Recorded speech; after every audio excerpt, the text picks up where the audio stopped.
Bonsoir. Merci beaucoup d'être en direct ce soir pour cette soirée spéciale sur BFM TV. On est, comment dire, à quelques instants d'un moment solennel et du vote de cette loi immigration. Qu'est-ce que vous dites ce soir, Jean-Luc Mélenchon, aux députés, notamment aux députés macronistes, qui s'apprêtent à voter cette loi? Moi, je leur dis qu'il leur est possible d'agir autrement. En définitive, l'Assemblée nationale a voté le rejet. Et dès lors qu'elle l'a fait, comme dans la Constitution, c'est elle qui a le dernier mot, on pouvait penser que, ma foi, c'est la vie, quoi, d'une démocratie. Un texte a été rejeté, on passe à autre chose. Non, Monsieur Macron s'est entêté. Et depuis, comme vous venez de le dire à l'instant, on n'a plus aucun repère stable et fixe. Déjà, je n'en mentionne qu'un. Nous venons d'avoir une CMP, toute la France maintenant sait ce qu'est une commission mixte paritaire, n'est-ce pas? Alors on dit, c'est la rencontre entre les sénateurs et les députés. Oui, oui, bien sûr, mais c'est pas une rencontre comme dans un club ou à la terrasse d'un bistrot. Il y a des règles. La règle, c'est que, en toute hypothèse, c'est l'Assemblée nationale qui aura le dernier mot. Donc quand ils se sont rencontrés, les sénateurs avaient un mandat, le texte qu'ils ont adopté au Sénat, et les députés en avaient un aussi. C'est le rejet du texte. Or, c'est pas ça qui s'est passé. Oui. Les députés macronistes ont négocié ligne à ligne le texte du Sénat, mais c'est pas ça l'objet d'une commission mixte paritaire. Mais s'il y a une majorité, Jean-Luc Mélenchon, ce soir, s'il y a une majorité ce soir, c'est là aussi la vie de la démocratie. S'il y a une majorité au Parlement de députés souverains qui votent un texte souverainement. Non mais... Oui, bien sûr. Mais, pardon, souffrez quand même qu'il y ait une certaine rigueur des formes. Parce que, après tout, on pourrait aussi amener un autre texte pendant qu'on y est. Les députés auraient pu dire, non, puisque c'est celui-là vaut rien, on amène un autre. Je pense qu'il y a un esprit des lois, autant qu'une loi elle-même. Par exemple, j'ai entendu dire des dizaines de fois que parce qu'on avait voté le rejet, on s'était tiré une balle dans le pied. Mais alors, ça veut donc dire qu'à chaque fois qu'une loi arrive, il faut la voter pour éviter qu'une pire n'arrive derrière. Il n'y a plus de vie démocratique possible dans ces conditions. J'ai entendu d'autres dire, mais le Front National, le Rassemblement National a voté avec vous, vous devriez avoir honte. Bon, je vois que la honte, à présent, se répartit bien, mais c'est pas le sujet. Par définition, une motion de rejet, c'est quand on dit, écoutez, quoi que vous nous disiez, votre texte, on ne peut pas l'avaler, on n'est pas d'accord avec l'organisation générale de ce texte. Et c'est précisément la raison pour laquelle des gens avec des motivations très différentes peuvent rejeter ensemble. C'est à ça que sert une motion de rejet. Permettez que je vous en parle avec un peu d'expérience. J'ai quand même été presque 30 ans parlementaire. Donc tout ça, je l'ai vécu dans les diverses assemblées. Mais sans la motion de rejet, le texte aurait peut-être été moins à droite. Sans la motion de rejet, le texte aurait peut-être été moins à droite. Mais alors donc, c'est bien ce que je suis en train de vous dire. Donc dans votre esprit, du point de vue du fonctionnement d'une démocratie parlementaire, il faudrait, quand on est de gauche et contre un texte, mais absolument contre toute la logique de ce texte, il faudrait qu'on le vote pour éviter qu'un autre, pire après, arrive. Mais il n'y avait rien qui obligeait Monsieur Macron à reprendre le texte du Sénat. Il aurait pu dire, écoutez, ou je laisse tomber, puisque vous n'en voulez pas. Ou bien, finalement, les députés, puisque après tout, ils font ce qu'ils veulent, dans la commission paritaire, ils reprennent des arguments de la gauche. Pas un n'a été repris. Et permettez-moi de vous dire, là encore, avec la hauteur de l'expérience, que la plupart des choses dont on discute, c'est la 30e loi sur l'immigration. Figurez-vous que je retrouve des articles qui ont été adoptés une première fois en 1987, je m'y trouvais, qui ont été supprimés, je m'y trouvais, et qu'on réintroduit, et qui sont toujours aussi absurdes, comme vous savez cette histoire du droit du sol. J'y reviens, votre gosse numéro 1, votre gosse numéro 2 sont nés, ils étaient français, le suivant tombe sous le coup de la nouvelle loi, lui il est plus français jusqu'à l'âge de 16 ans. Ouais. Tout ça est absurde. Il faudra qu'il en fasse la demande. Des absurdités qui ont déjà été... Entre ses 16 et ses 18 ans. Oui. Je me permets, parce qu'Elisabeth Borne, justement, a répondu à la gauche. Donc, elle dit... Des gens qui disent qu'ils trouvent qu'il y a trop d'étrangers dans ce pays transforment des gens qui seraient français en étrangers. Quelle est la logique et à quoi ça sert? Elisabeth Borne, qui dit ce texte, c'est aussi la régularisation de celles et ceux qui travaillent sans avoir besoin de l'accord de l'employeur, c'est l'interdiction de placer des mineurs en rétention administrative. Et elle le dit, la Première ministre, ça, la gauche, elle ne l'avait jamais fait jusque-là. Oui, c'est ça. Bon, écoutez, on va repartir de... Bon, je vais pas prendre l'argumentaire de Madame Borne, parce que à chaque fois, il faudrait que je reprenne techniquement chaque point. Ce n'est pas vrai. La régularisation, c'est si le préfet la décide, et c'est seulement pour un an. Et pour que le préfet la décide, il faut que la personne qui est en situation irrégulière ait un papier de son employeur qui atteste qu'il est employé depuis mois. Enfin, c'est une vaste rigolade. Ça n'a pas lieu. Ça revient tout simplement à les dénoncer. Mais je voudrais reprendre ce qui vient d'être dit à l'instant sur le caractère théâtral. Mais évidemment, que quand on agite et qu'on présente des grands principes, on peut dire c'est théâtral, mais nonobstant cela, les principes existent. Le droit du sol, madame, c'est depuis 5 siècles dans ce pays. Donc on peut penser que avant l'arrivée miraculeuse de M. Macron, qui sait tout mieux que tout le monde, pendant 5 siècles, on a pensé que ça fonctionnait.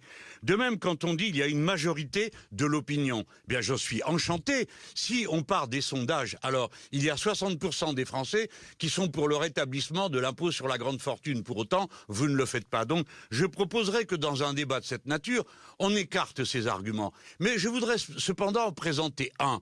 Est-ce que vous êtes sûr que la France telle qu'elle est, puisque vous parlez de ses réalités, notamment démographiques, dans un pays vieillissant, décroissant en population, puisque nous sommes en descendance finale à 1,8 enfants, est-ce que vous êtes sûr que c'est le moment où c'est la bonne idée, c'est de dire on ne veut plus voir personne dans ce pays? Qui va bosser? Qui va maintenir le niveau d'activité nécessaire qui nécessite qu'il y ait des gens plus jeunes? Comment expliquez-vous que tant de pays dans le monde soient en train de faire exactement l'inverse de ce que vous proposez de faire pour la France? Jean-Luc Mélenchon, je reviens sur ce que vous dites à l'instant. Le Canada fait venir 480... Quand vous balayez l'opinion, quand vous balayez les sondages qui, ces dernières semaines, ces derniers mois, vont tous dans le même sens. Quand vous avez 2/3 des Français dans les sondages qui vous disent, par exemple, à une question toute simple, est-ce qu'il y a, oui ou non, trop d'immigrés en France? 2/3 des Français répondent oui dans les sondages aujourd'hui. Cet argument-là, vous dites, il ne compte pas, il ne faut pas qu'il compte, et les députés qui vont voter ce soir ne doivent pas l'avoir en tête. Non, écoutez, vous avez une manière de procéder dans l'interrogation qui me paraît assez brutale. Hein, vous me demandez de répondre, je m'en fous ce que disent les gens. Non, je dis, lorsque les gens pensent, par exemple, qu'il y a 30% d'immigrés dans la population, eh bien, ce n'est pas vrai. Il n'y a pas 30% d'immigrés dans la population. Et ce n'est pas parce qu'ils le croient que pour autant, il y a 30% d'immigrés dans la population. Dès lors, s'ils raisonnent sur la base du fait qu'il y ait 30% d'immigrés dans la population alors que ce n'est pas vrai, je comprends qu'ils disent « Ah ben attendez, il faut arrêter ça parce que c'est pas la bonne pente. » Sauf que le point de départ est faux. Donc, il faut bien entendre qu'on ne peut discuter que de réalité. Et pour ça, il faut en saisir les gens. La majorité pense ça, ils se trompent. Ils se trompent, on a le droit de le dire. Et surtout, ils se trompent sur un fait. Il n'y a pas 30% d'immigrés en France. Il y en a 6-7%. Et ainsi de suite. On est à plus de 10% aujourd'hui, Jean-Luc Mélenchon. On est à plus de 10% aujourd'hui, Jean-Luc Mélenchon. Oui, alors c'est trop pour vous, n'est-ce pas? Non, ce n'est pas ce que j'ai dit. J'ai rectifié le chiffre que vous avez donné. Oui, mais donc, est-ce que 10%, à votre avis, ça justifie qu'on dise c'est trop? Non ou oui? Eh bien, je réponds, moi, je comprends que vous posez que des questions, mais moi, je pose aussi une question. Et je dis, est-ce que vous avez compris que nous ne serons, pas vous, mais en général, nous allons bientôt être dans une situation où la démographie va faire que le système des retraites ne pourra plus marcher, que les cotisations sociales ne suffiront plus à payer les soins. Et par conséquent, s'il n'y a pas des gens qui travaillent et qui cotisent, tout ça va s'effondrer. Il ne restera que ceux qui auront la possibilité de se payer une retraite par des placements financiers, d'aller à la clinique ou à l'hôpital privé, parce qu'ils en auront les moyens. La société, c'est en tout. Enfin, j'ajoute la chose suivante. La France est un pays qui s'est toujours constitué autour seulement de la politique. Le pacte liberté, égalité, fraternité, on l'a dit assez de fois. Ça n'est donc pas un pays ethnique. En quoi sommes-nous dérangés par des gens qui viennent et qui partagent nos valeurs? Alors, je ne dis pas tout le monde vient. Je ne dis pas ça, mais je dis que ça n'est pas raisonnable de mettre un verrou pareil. Regardez, les grandes écoles viennent de dire que c'est de la folie. Alors, après attendez, avoir augmenté les frais d'inscription des étudiants étrangers... Vous ne dites pas ce soir, Jean-Luc Mélenchon, tout le monde vient, j'entends. Mais je vous ai écouté tout à l'heure à 19h dans votre prise de parole, c'était sur YouTube. Vous dites clairement qu'il faudrait aujourd'hui, selon vous, régulariser tous les travailleurs sans papier en France. Où pouvez-vous trouver aujourd'hui une majorité à l'Assemblée ou dans l'opinion qui serait favorable à une régularisation massive des travailleurs sans papier en France? Mais nous ferons campagne pour ça. la question qui doit être posée, c'est est-ce que c'est raisonnable ou pas? Personne n'est capable de dire combien il y a de gens qui n'ont pas de papier dans ce pays. Mais supposons que je prenne la fourchette la plus haute, la chose qui fait le plus peur. On a dit 700 000 personnes. Eh bien, savez-vous, si par hasard vous arrivez à concentrer toutes les forces de l'ordre pour, passer toute la population au tamis, je ne sais pas comment on ferait une chose pareille. Vous allez renvoyer 700 000 personnes où vous avez tous à espérer qu'ils aillent tous au même endroit. Combien ça fait d'avions? Combien ça fait de bateaux? Combien ça fait de trains? Combien ça coûte? 13 000 euros par tête de pipe.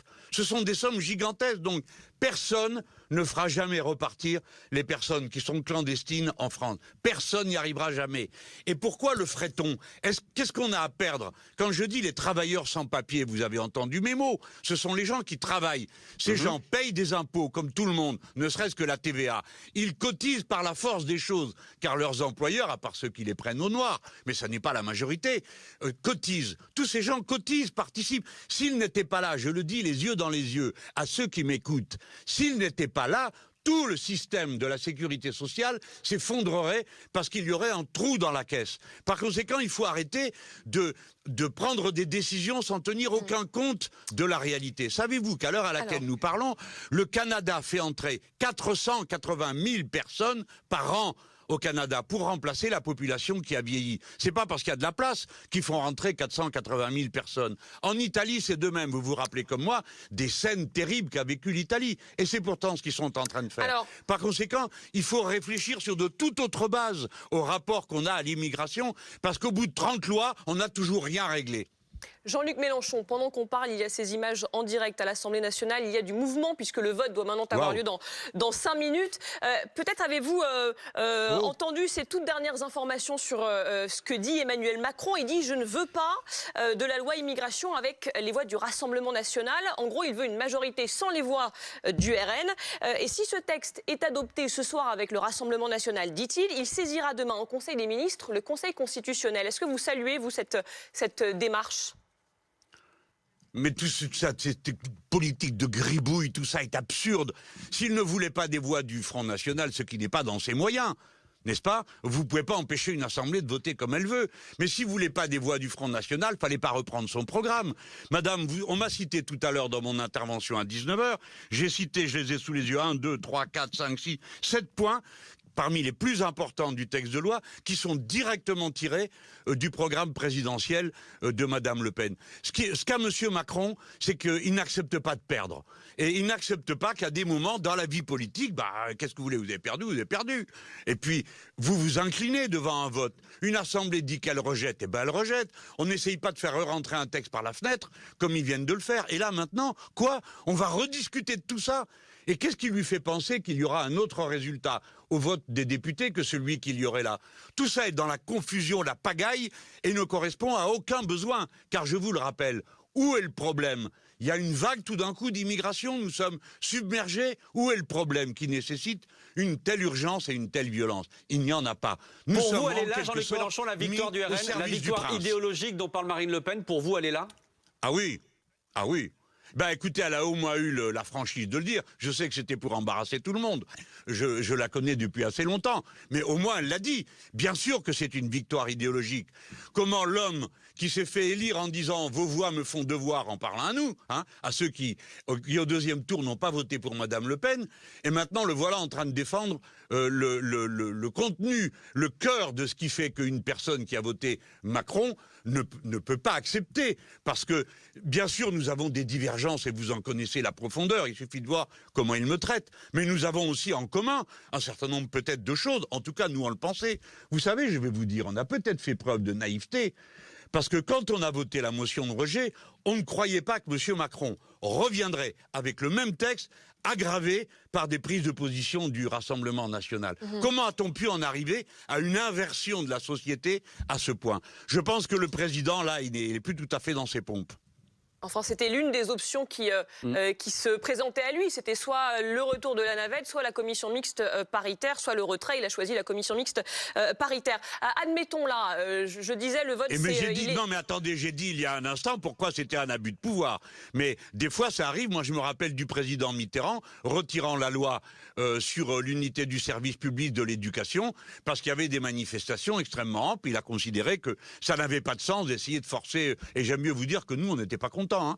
Les gens de gauche, bah quoi hein, on a accepté la situation dans laquelle on était, parce qu'il valait mieux ça que de se déchirer comme on va bientôt le faire. Et vous imaginez pour que cette loi s'applique, parce que combien se pose la question de savoir comment techniquement on fait pour aller vérifier un par un dorénavant, depuis combien de temps vous êtes là, est-ce que vous avez droit à tel type d'aide, à tel type d'autre, encore de la paperasse, des contrôles, tout ça est fou, ça n'est pas raisonnable de faire tout ça. Mieux vaut avancer tranquillement, partir de choses raisonnables et les appliquer. Bon, et convaincre surtout. C'est une démocratie. Hein. Si on se projette là dans les toutes prochaines minutes, admettons que ce vote, que ce texte soit adopté à l'Assemblée nationale dans quelques minutes, et après quoi on est tous d'accord pour dire qu'il y aura un avant et un après projet de loi immigration. Qu'est-ce que vous demandez, vous? Est-ce que vous demandez un changement de Premier ministre? Est-ce que vous demandez un remaniement élargi? Est-ce que vous demandez une dissolution? Écoutez, d'abord, on fera, nous, le travail jusqu'au bout, parce que on utilise tous les moyens mis à la disposition par les institutions. Par exemple, chaque fois qu'elle dépose un 49.3, on dépose une motion de censure.